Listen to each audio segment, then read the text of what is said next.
ఎరా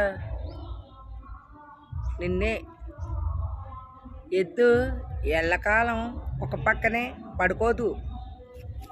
ఏమే నీకు కూడా నువ్వేదో ఆ రోజున పెద్ద పోజులు ఇచ్చావు కదా, మరి ఇప్పుడేమంట?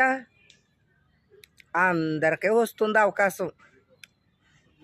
నీకు వచ్చిందని అయాల మురిసిపోయావు, మరి మాకు కూడా వచ్చింది కదా ఇప్పుడు.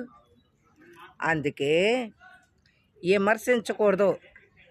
ఈ ఏలు ఎత్తి ఇలా చూపిస్తే ఒకవేళ ఆళ్ళవంక చూపించినా మిగతా 4 ఏళ్ళు కూడా మన వైపే చూపిస్తాయి. ఆలోచించి ఆసి తూసి అడిగేయాలి. నోట్లో నాలుక ఉంది కదా అని మన ఇష్టం వచ్చినట్టు ఊరికే మాట్లాడేయకూడదు, బిల్డప్లు ఇవ్వకూడదు. అర్థమైందా?